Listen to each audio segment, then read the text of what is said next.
तुम्ही mechanical engineer आहात आणि अजूनही कन्फ्युज्ड आहात की डिझाईन करिअर मध्ये कोणता डोमेन निवडावा. डोंट वरी, तुम्ही एकटे नाही. बरेच इंजिनियर्स याच कन्फ्युजन मध्ये असतात. या व्हिडिओमध्ये मी तुम्हाला स्टेप बाय स्टेप सांगणार आहे की योग्य डोमेन कसा सिलेक्ट करायचा. शेवटी तुम्हाला करिअरसाठी क्लिअर डायरेक्शन मिळेल. सर्वात आधी हे समजून घ्या की मेकॅनिकल डिझाईन हा खूप ब्रॉड फील्ड आहे. यात बरेच डोमेन्स आहेत, जसे की automotive, aerospace, heavy engineering, consumer products, energy, medical devices, tooling and automation. प्रत्येक डोमेन हा वेगळा आहे, वेगळी स्किल्स लागतात आणि प्रत्येक डोमेनसाठी वेगळे सॉफ्टवेअर वापरले जातात. नेक्स्ट स्टेप म्हणजे तुमची इंटरेस्ट आणि स्ट्रेंथ बघणे. कार्स किंवा ईव्हीज मध्ये तुम्हाला इंटरेस्ट आहे का? त्यासाठी ऑटोमोटिव्ह इंजिन तुमच्यासाठी परफेक्ट असेल. एअरक्राफ्ट आणि एरोस्पेस सिस्टीम आवडते का? त्यासाठी एरोस्पेस डिझाईन आहे. बिग स्ट्रक्चर्स आणि हेवी मशीन्स मध्ये पॅशन आहे का? त्यासाठी हेवी इंजिनिअरिंग आहे. गॅजेट्स, प्लास्टिक, अर्गोनॉमिक्स तुम्हाला आवडतात का?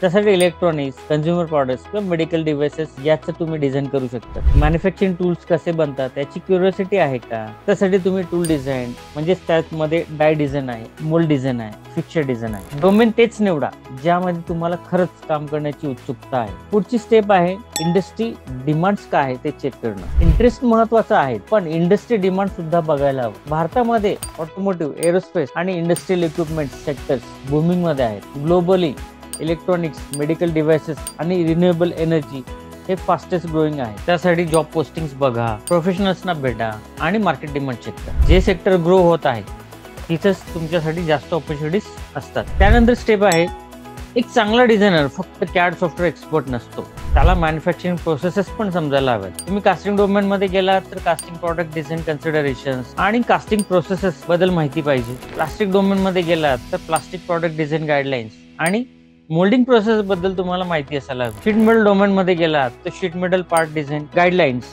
आणि प्रेस टूल ऑपरेशन्स बद्दल तुम्हाला माहिती पाहिजे. ऑटोमेशन्स आणि फिक्चरसाठी jigs and fixture design, SPM design आणि त्यासाठी लागणारे डिझाईन कन्सिडरेशन. या व्यतिरिक्त machine design knowledge, standards, material selection, tooling concept, defects, GD&T, cost, manufacturing feasibility, automation आणि कंट्रोल सिस्टीम्स इत्यादी इत्यादी इत्यादी. डिझाईन इंजिनियर स्ट्रॉंग तोच होतो ज्याला डिझाईन प्लस मॅन्युफॅक्चरिंग दोन्ही समजतात. त्यानंतरची स्टेप आहे, डोमेन निवडल्यावर योग्य सॉफ्टवेअर शिकणं खूप महत्वाचं आहे. ऑटोमोटिव्ह ट्रिम्स, BIW आणि एअरक्राफ्ट स्ट्रक्चरसाठी कटिया जास्त प्रमाणात वापरले जातात. तसेच NX हे सॉफ्टवेअर वापरलं जातं. पॉवर ट्रेन आणि चॅसिस सिस्टीम साठी सगळ्यात जास्त क्रिओ हे सॉफ्टवेअर यूज होतं आणि त्यासोबत कटिया पण यूज होतं. कन्झ्युमर आणि मेडिकल डिव्हाइसेस साठी सॉलिडवर्क्स आणि क्रिओचा वापर जास्त आहे. हेवी इंजिनिअरिंग साठी सॉलिड एज आणि NX सॉफ्टवेअर वापरलं जातं. टूलिंग म्हणजेच डाईज, मोल्ड, फिक्चर्स तसेच SPM डिझाईन साठी NX, कटिया, सॉलिडवर्क्स, सॉलिड एज हे सॉफ्टवेअर वापरलं जातं. राईट सॉफ्टवेअर शिकल्यावर तुमचं प्रोफाईल इंडस्ट्री रेडी होतं. पुढची पायरी आहे डिफिकल्टी लेवल. सगळे डोमेन्स इक्वल नाहीत. एरोस्पेस आणि ऑटोमोटिव्ह R&D यामध्ये डीप लर्निंग लागते पण हाय रिवॉर्ड आहे. कन्झ्युमर प्रोडक्ट आणि बेसिक इंडस्ट्रियल डिझाईन यात कम्पॅरेटिव्हली इझी एंट्री आहे. मॉडरेट नॉलेज पुरेसं. डाईज, मोल्ड, फिक्चर्स आणि SPM साठी सुद्धा एंट्री इझी आहे, कारण इथे सुद्धा बेसिक किंवा मॉडरेट नॉलेज पुरेसं. डोमेन चूज करताना किती एफर्ट द्यायची तयारी आहे हे सुद्धा कन्सिडर करा. पुढची स्टेप, आता इंजिनियर्सना सर्वात महत्वाचा प्रश्न, सॅलरी ग्रोथ. एरोस्पेस आणि ऑटोमोटिव्ह R&D मध्ये higher packages plus global opportunities आहेत. मेडिकल डिव्हाइसेस आणि रिन्युएबल एनर्जी मध्ये हाय स्टॅबिलिटी आणि लॉंग टर्म ग्रोथ तुम्हाला मिळेल.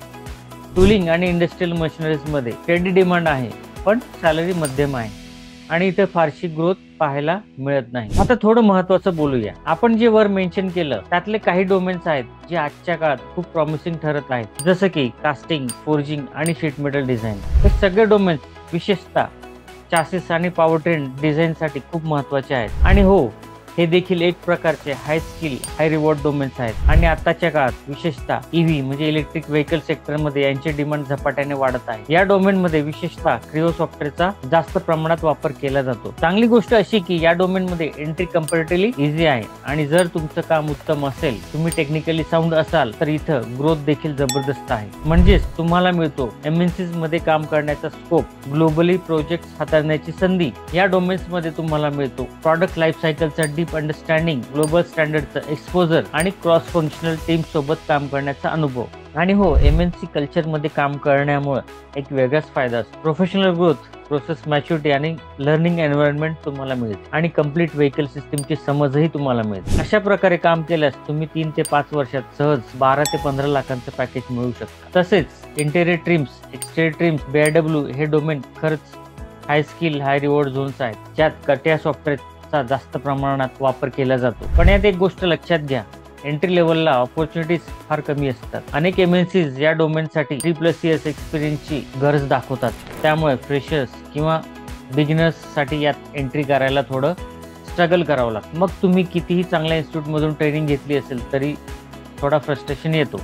पण लॉंग टर्म पाहिलं तर पोटेन्शियल जबरदस्त आहे. दुसरीकडे जर आपण tool design, picture design, mould, dies यांच्याकडे पाहिलं तर हो, एंट्री सहज मिळते. हे डोमेन्स प्रॅक्टिकल आणि शॉप फ्लोर सेंट्रिक आहेत. पण लक्षात घ्या, ग्रोथ लिमिटेड असते, विशेषतः फायनान्शियल ग्रोथ, कारण ह्या कामांचा बहुतेक भाग कॉस्ट सेन्सिटिव्ह असतो आणि बऱ्याच मोठ्या कंपन्या हे काम वेंडर्स किंवा सप्लायर्स कडे आउटसोर्स करतात. त्यामुळे ह्या क्षेत्रात काम करताना प्रेस्टिज किंवा एक्सपोजर कमी मिळतो. स्पेशल पर्पज मशीन्स, ह्या डोमेन मध्ये मेकॅनिकल डेप्थ आहे, क्रिएटिव्हिटी आहे, पण ही फील्ड मुख्यतः SMEs आणि Tier 2 कंपनीज मध्ये कॉन्सन्ट्रेटेड आहे. त्यामुळे पॅकेज, इंटरनॅशनल एक्सपोजर किंवा ब्रँड व्हॅल्यू तितकी इम्पॅक्टफुल नसते. म्हणूनच पॅशन सोबत करिअर बेनिफिट्स पण बघा. फक्त मला हे आवडतं एवढ्यावर थांबू नका. त्यात ग्रोथ, स्कोप आणि सस्टेनेबिलिटी आहे का हे पण बघा, कारण शेवटी दोन्ही बॅलन्स केल्यावरच लॉंग टर्म सक्सेस मिळतो. याचं कन्क्लुजन आपण असं काढू शकतो, मेकॅनिकल डिझाईन डोमेन सिलेक्ट करण्यासाठी हा फ्रेमवर्क फॉलो करा.